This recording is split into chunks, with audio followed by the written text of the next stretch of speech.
자, 서울시가 얼마 전에 보도자료를 하나 냈는데요. 서울시가 글로벌 탑 10 금융도시에 선정이 됐습니다. 탑 10 중에 몇 등이냐? 10입니다. 턱걸이를 걸치긴 했습니다만 전 세계 굉장히 많은 유수의 그 도시들 중에서 탑 10에 들었다는 것은 엄청나게 축하할 일이죠.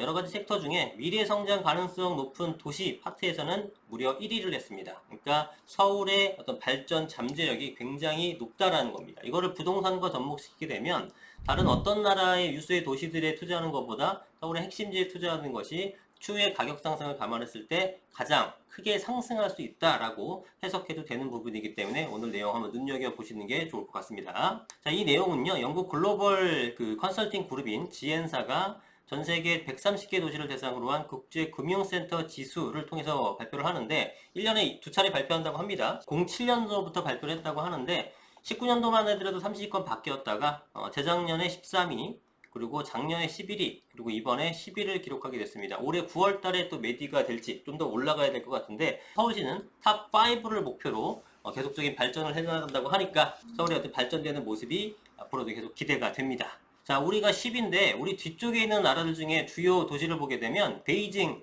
파리, 도쿄, 우리보다 훨씬 경제적으로 앞서 있는 그런 나라들의 수도보다 더 높은 순위를 기록하고 있다라는 겁니다. 자, 아까도 말씀드렸지만 미래 부상 가능성 부분에서 130개 도시 중 1위를 차지했기 때문에 뭐 이런 것들만 잘 유지하고 관리를 잘 해준다 그러면 글로벌 탑 5에 진입하는 성과를 이루는 것도 꿈이 아니라고 생각이 듭니다. 그리고 핀테크 순위, 핀테크 순위도 지난번 순위보다 2계단 끌어올려서 12위를 기록했다고 합니다. 핀테크가 뭔지 아시죠? 여러분들? 그 파이낸스랑 테크놀로지 약자로서 기술적인 부분을 이제 경기랑 접목시켜서 뭔가 편의성을 제고시키는 그런 내용이라고 보시면 될 것 같아요. 뭐 우리나라 그런 것들 되게 잘하죠. 외국인들이 우리나라에서 그런 거 많이 보고 놀라잖아요. 버스 환승 시스템이라든가 뭐 버스들이 언제 도착, 몇 번 버스, 몇 분 뒤 도착한다, 뭐 이런 것들 보게 되면은 다른 나라에 이런 게 없나 봐요. 우리나라는 굉장히 익숙하기 때문에 당연시 되는데 이런 것들을 보고 굉장히 놀라는 그런 영상들을 제가 많이 봤거든요.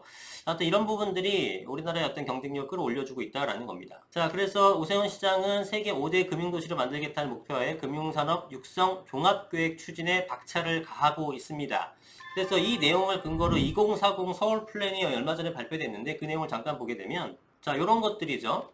지금 4대 혁신축을 만들었는데 그 중에서도 금융, 업무 핀테크의 혁신축은 도심권서부터 용산을 거쳐서 영등포, 여의도, 권역, 고로, 가산 이쪽 라인으로 지나오는 곳입니다. 그러니까 이쪽의 경쟁력을 계속 강화시키겠다는 얘기죠. 그래서 제가 영등포 쪽을 좀 많이 강조를 많이 드리잖아요. 그쪽에 대한 물건 추천 좀 해드리고 하는 편인데 광화문, 서울역, 용산은 물론 좋으나 가격이 너무 비싸고요. 구로나 지벨리 같은 것들은 좀 위치가 약간 처진다고 느껴지는데 영등포, 여의도, 권역이 위치도 상당히 좋으면서 금액도 아직은 저렴하죠. 여의도는 비싸고요. 영등포 쪽이. 이런 부분들 때문에 계속적인 앞으로 계속 20년, 30년 동안 서울시에서 지속적으로 관리해주면서 발전시킬 지역이라는 겁니다. 그런데 중공업 지역 뭐 나중에 또다시 다른 영상에서 설명드리겠지만 굉장히 지저분한 현황이잖아요. 그러니까 안 좋은 상태에서 좋아지는 걸로 계속 발전한다. 그러면 부동산 가격이 어떻게 되겠습니까? 그래서 영등포 지역 쪽에 투자를 하시는 게 좋다라고 제가 계속 말씀을 드리는 거죠. 저희 어떤 주장만이 아니라 전반적인 상황이라든가 정책적으로 그렇게 움직일 수밖에 없다는 겁니다. 중공업 지역을 개발하는 게 여러분 당연히 여야, 뭐 서울시 막론하고 다 개발해야 되잖아요. 그렇게 낡은 굴뚝공장, 연기나는 공장 둘 겁니까? 그런 제조업 공장들은 외곽으로 빠지고 여기는 지식산업센터로서 어떤 본사 개념 내지는 주거 환경을 발전시키기 위한 문화시설 같은 것들 계속 확충을 하고 있잖아요. 그런 식으로 되니까 뭐 현재보다 가격이 올라갈 건 당연하겠죠. 자, 그리고 이게 이제 서남권 쪽이 이제 영등포 중공업지를 포함한 이쪽 일대를 얘기하는 건데 역시나 이 서남권의 발전 구상을 보더라도 영등포 여의도 권역이 핵심이다라는 것을 알 수가 있겠죠. 자, 그래서 여러 가지 5개 주 항목 중에 4개 항목이 랭킹 안에 들었는데 하나가 안타까운 게 뭐였냐면 인적자원 항목입니다. 우리나라 굉장히 인적자원 좋은 걸로 알고 있는데 일단은 순위가 바뀌어요. 인적자원이 풍부하고 전반적으로 평균적으로는 똑똑한데 아주 슈퍼 엘리트는 아닌지 잘 모르겠습니다만 어쨌든 인적자원이 15위 밖으로 내려갔다라는 겁니다. 그래서 순위표를 한번 보게 되면 종합순위 서울시가 10인데요. 그 위에 있는 나라들 몇면을 보십시오. 뉴욕이고요. 런던, 싱가포르, 홍콩, 샌프란시스코, 로스앤젤레스, 상하이, 시카고, 보스턴입니다. 그러면은 여기서 미국 한번 빼볼게요. 뉴욕 사라지고요. 그 다음에 샌프란시스코, 로스앤젤레스, 시카고, 보스턴 빼게 되면 몇 개 안 남죠. 어쩔 수 없이 금융의 최강지는 뭐 미국이라는 걸 부정할 수 없죠. 그래서 미국의 유수의 도시들이 많이 차지했고요. 런던은 뭐 그야말로 금융 중심지로서 입장을 확고하게 한 나라고, 그 다음에 싱가포르 들어가는 거 당연하고요. 홍콩도 굉장히 유명하죠. 그러니까 이런 것들 빼게 되면 사실상 홍콩도 중국이라고 보게 되면 중국, 그다음에 런던, 미국 빼게 되면은 별로 남는 게 없습니다. G2인 미국과 중국의 도시들 빼고요. 그 다음에 사실상 도시국가인 홍콩, 싱가포르 같은 거 빼게 되면 우리나라가 1등인 거예요. 그러니까 그 외적인 나라들 중에서 어떤 금융, 강국으로서의 위상을 확보할 수 있는 거죠. 그러면은 지금 점수를 보게 되면은 우리가 714점인데 10점만 올리면 바로 3위까지 갑니다. 탑3까지 올라갈 수 있어요.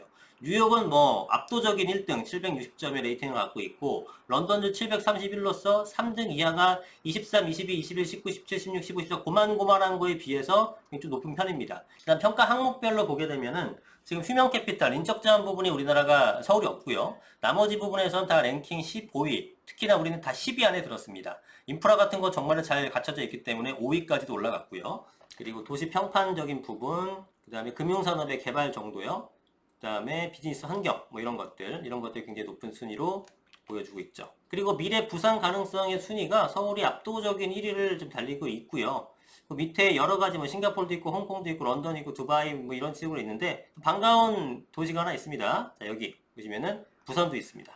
그러니까 우리나라의 그 대도시를 그 외부에서 봤을 때는 뭐 정량적인 평가, 정성적인 평가 다 들어가는데 굉장히 미래에 발전할 도시로 이렇게 보고 있습니다. 우리가 좀 자부심을 가져도 되지 않나, 서울 시민들이나 뭐 우리나라 도시에 살고 있는 분들은. 그리고 핀테크 순위는 12위입니다. 역시나 앞에 있는 도시들은 대부분 다 미국 아니면 중국이에요. G2를 빼볼게요. 지금 미국, 중국 빼보게 되면 뉴욕 빠지고요. 샌프란시스코 빠지고요. 그 다음에 선전 빠지고요. 중국입니다. 로스앤젤레스 빠지고, 보스턴 빠지고, 시카고 빠지고, 상하이 빠지고요. 싱가포르, 워싱턴 DC 빠지고, 베이징 빠지면은 런던, 싱가포르도 남는 거예요.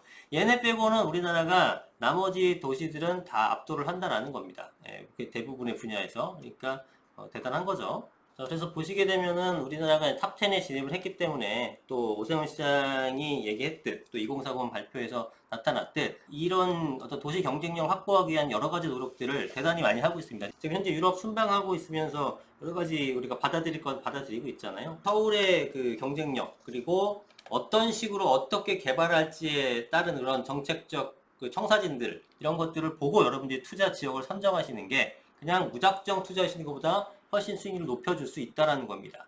그러니까 부동산이라는 게 그렇잖아요. 당연히 안 좋아진 상태에서 좋아지는 과정 속에서 굉장히 가격이 상승을 크게 하는 거잖아요. 그래서 예전 강남에서 지금 논밭일대에서 지금 엄청나게 올라갔고, 강동구도 그렇고, 뭐 마포구도 그랬었고, 뭐 이런 식으로 안 좋아진 상태에서 좋아지면서가 제일 많이 상승하거든요. 다른 것도 올라가지만 평균 이상의 상승을 보이는 것들, 그러니까 초과이익을 낼 수 있는 것들을 찾아야 되는 건데, 서울시가 어디를 어떻게 개발하는가, 그런 것들을 보고 그 중에서 저평가된 금액이 어딘가를 찾는 것이 여러분이 부동산 투자에 있어서 굉장히 중요한 내용 같습니다. 그래서 오늘 내용은 서울이 글로벌 탑 10 금융도시 선정됐다라는 내용을 전해드리면서 오늘 영상 마무리하도록 하겠습니다. 감사합니다.